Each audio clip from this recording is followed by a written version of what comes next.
ये जो बाहुबली होते हैं, जो अपराधी होते हैं, ये लोगों को इतने फैसिनेट क्यों करते, इतना मजा क्यों लोगों को आता है? देखिए, उसका एक ट्रेंड है हर बाहुबली का। शादी करवा देंगे, टूर्नामेंट होगा, पैसा दे देंगे, जेल जाओगे छुड़वा देंगे। शहाबुद्दीन से शुरू करिए। शहाबुद्दीन हैं, अतीक अशरफ हैं, ये है मुख्तार अंसारी हैं, हरिशंकर तिवारी हैं, वीरेंद्र शाही हैं, किसका नाम लें, सब बाहुबली हैं।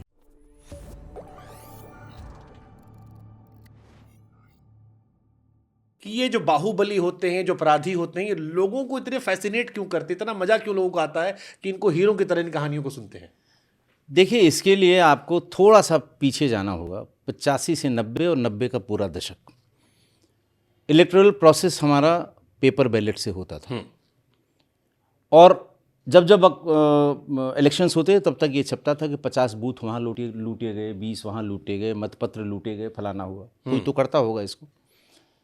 उस समय के जो भी राजनीतिक लोग रहे होंगे, उन्होंने इस तरह के गुर्गों का इस्तेमाल किया कि साहब आप 10 बूथ आप देख लीजिए, 20 आप देख लीजिए, 25 आप देख लीजिए, और वो जीत गए।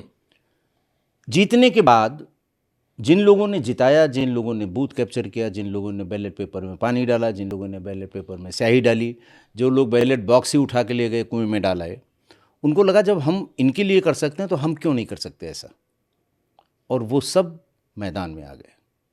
और यहीं शुरू हुआ था अपराध का राजनीतिकरण और राजनीति का अपराधीकरण। और जब वो काफिले में निकलते थे, आप भी शायद उत्तर प्रदेश से हैं, उत्तर प्रदेश में जब कोई इस तरह का नेता काफिला लेके निकलता है तो एक कलर की, एक नंबर की 50 गाड़ियाँ और काली गाड़ियाँ, शीशा उतरा हुआ और राइफल की नालें बाहर निकली हुई। स्कूल जाते हुए बच्चों के सामने से अगर ये काफिला गुजर जाए तो बच्चों की धड़कनें तेज़ हो जाती थी, डर जाते थे, रिक्शे को रोक देते थे। तो उस दौर को आप याद करेंगे कि ये लोग आखिर यहाँ से वहाँ पहुँचे कैसे। मैं शुरुआत करूँगा शहाबुद्दीन से। शहाबुद्दीन के आतंक का आपको पता होगा। एसिड से जला दिया, आँखें एसिड से फोड़ दी, सरेआम किसी को मार दिया। तो आदमी, अच्छा, एक एग्जाम्पल इसके बाद का है कि जैसे अतीक पे 50 से ज़्यादा मर्डर के मुकदमे थे, मोर देन 50। लेकिन अभी से पहले जब वो बंद हुआ था, एक भी मुकदमे में सजा नहीं हुई थी। हमने तो यहाँ तक सुना कि इलाहाबाद हाईकोर्ट के जज लोग हाथ खड़ा कर लिए थे। इसकी जमानत के एक प्रार्थना पत्र में हाई कोर्ट के 11 जजों ने रिक्यूज़ किया, उसको टेक्निकल वर्ड में रिक्यूज़ कहते हैं, पास ऑन कर दिया कि हम नहीं करेंगे। हाई कोर्ट के 11 जजों में खौफ, 12वें जज ने सुना और जमानत दे दी। न तो जज ने यह बताया कि वो क्यों नहीं सुनेगा, न हमारे आप तक ये बात पहुंची कि वो क्यों नहीं सुनेगा, लेकिन जानते सब लोग हैं कि जमानत नहीं हुई तो तुम्हारा ये होगा। कौन? जो बैटरी ऑफ लॉयर्स वो रखे हुए हैं कि वो सर 1 मिनट बात करनी है चैम्बर में, वो सर जमानत लगी है, सर हो जाए तो अच्छा रहेगा, नहीं तो सर आप समझ ही रहे हैं। बस हाई कोर्ट की बात करो, मैं लोअर कोर्ट की बात नहीं कर रहा हूँ। जो बेचारे मजिस्ट्रेट नए नए आए हैं वो बेचारे कहाँ इतना लोड ले पाएंगे। इतने जजों ने मना किया और 12वें ने सुना, और तब उसकी ज़मानत दी कि अपने पिंड छुड़ाई, अपना पिंड छुड़ाया कि भाई चलो इसकी ज़मानत हो गई। और जब इसका काफिला निकला था, इसके काफिले का आपको अंदाज़ है, कानपुर में एक बार शायद वो नॉमिनेशन करने आया था, 450 गाड़ियाँ आई थी इलाहाबाद से, और हर गाड़ी में बंदूक की नाल बाहर निकली हुई।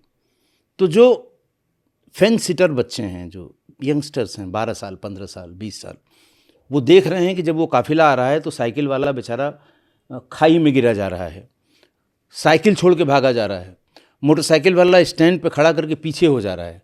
यानी इस काफिले मात्र से ही, आदमी नहीं दिखाई दे रहा है उसमें, इतना दहशत हो गई। वो फैसिनेट करता है यंगस्टर्स को, नई उम्र को वो फैसिनेट करता है। माफिया से शुरू ही इसी फैसिनेशन से। हाँ, दबदबा, जलवा।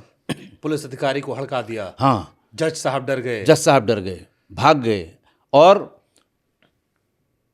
सड़क पे एक आदमी की पूरी स्किन उतार के सड़क पे फेंक के, और उससे एसओ से, एसएचओ से कहा कि एक आदमी की लाश पड़ी हुई है, उठा ले जाओ। उठा ले गया, पंचायतनामा हुआ, पोस्टमार्टम हुआ, एफआईआर कराने वाले नहीं मिले। जिन्होंने कहा कि मैंने किया है, लाश उठा ले जाओ, उनके खिलाफ एफआईआर नहीं है उस मुकदमे में। विरोधियों ने मान लिया विरोधी की हत्या हुई, 4 गवाह तैयार हो गए, गवाह अदालत तक नहीं पहुंचा, या तो कंप्रोमाइज़ किया, होस्टाइल हो गया कि साहब हम तो उस समय कलकत्ता में थे, फर्जी लिखवा दिया गया हमको गवाही में, या फिर मारा गया।